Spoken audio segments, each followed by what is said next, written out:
Welcome back to John Madden Sales. Today we're going to go over the initial handling of a 3-year-old when they've just come in from the field.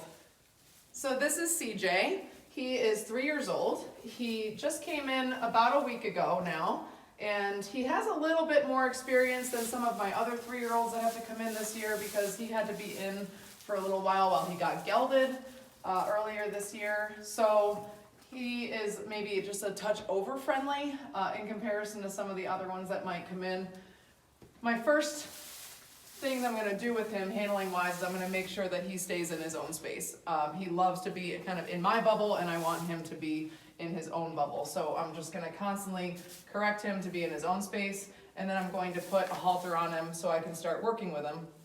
The initial stages, I like using a rope halter. This is a double diamond halter. They just give a little bit more feel for me working with them, and less pressure points that a normal halter would put on. So this is how I'm going to put this halter on him. I've got the nose part here, and I'm going to put this under, and I'm staying to the side of him, and I'm going to reach over his crown and put the top part behind his ears, and then this loop here, put the halter through there. And then how I'm going to tie this knot is I'm going to come under, and the knot is going to go up and away, and this is so that extra slack is not getting in the way of his eye.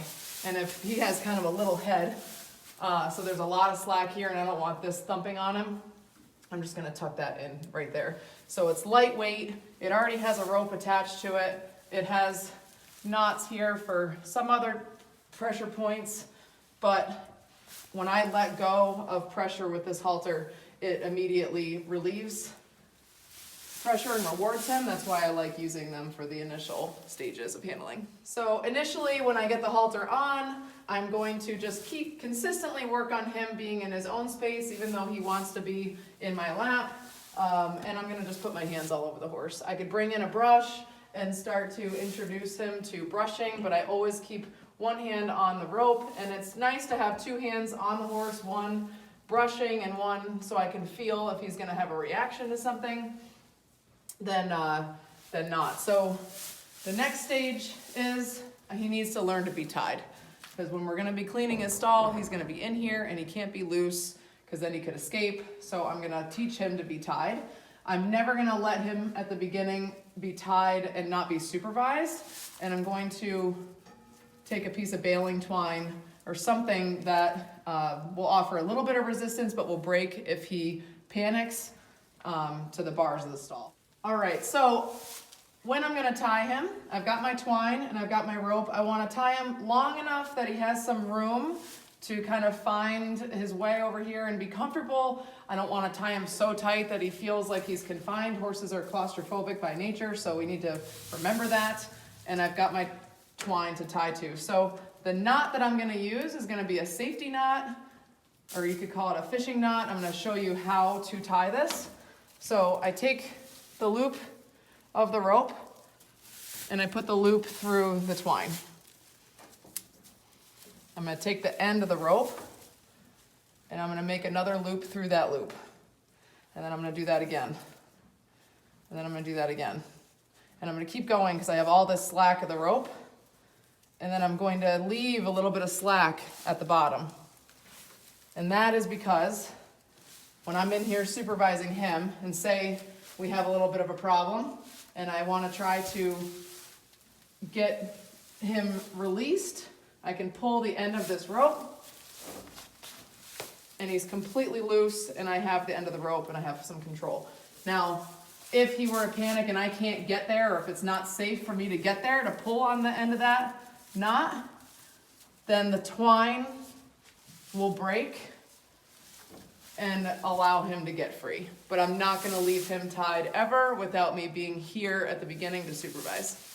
So I have CJ tied here. He kind of understands this. We've had a week to practice this, and then, like I said, he had some time in the barn before, so he learned this a little bit more. But I'm gonna consistently just work on making sure he's giving me space. He has learned, especially over the last week, that humans offer kind of nice things. We scratch him in places that he likes. He loves to be groomed. He actually really loves to be handled. He loves his face being rubbed. So this is why he's trying to just constantly be in my space. And while I have him tied here, it's a good time for me to work on him being in his own space and also getting him used to things that he doesn't necessarily like. One thing this horse in particular didn't love when I first brought him in is he didn't love me being back here. And that's important. He needs to allow me to be back here for numerous reasons. The farrier is going to be working back here. People are going to be walking behind him constantly. So this is something we've been working on, letting him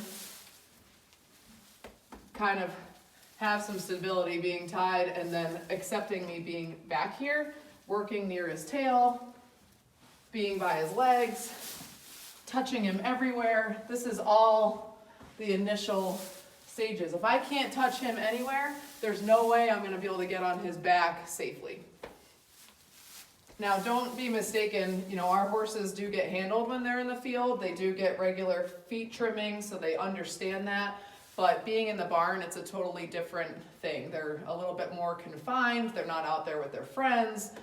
So a lot of this just has to be reintroduced. Me being in here alone with him, he doesn't have his buddy standing next to him, and then picking up his feet. Starting the process of banging on his feet because he's never worn shoes before, but he's gonna have to wear shoes at some point. Sometimes this can make them a little nervous, so we practice that. We pick up their feet from one side, so teaching him to do that, and then also making sure he's not gonna turn around and nip me in the process. So I'm gonna work on handling him back here, patting him everywhere, just kind of desensitizing him to this. I'm going to work on picking his feet up in the stall nicely. Back here. Maybe banging on his feet back here. Pick them up from one side. Banging on that foot. And also, when I have to clean this stall, he needs to have his own space and stand over here. So if he starts swinging his body over here, this is a good time for me to introduce pressure and moving away from pressure, and I can do all of that in the stall safely. So in our next video, we're going to go over taking them out of the stall and introducing them to leading, staying with me, and handling outside of the stall. So if you're liking what you see and you want to see more, please subscribe to our YouTube channel and follow us on Facebook and Instagram.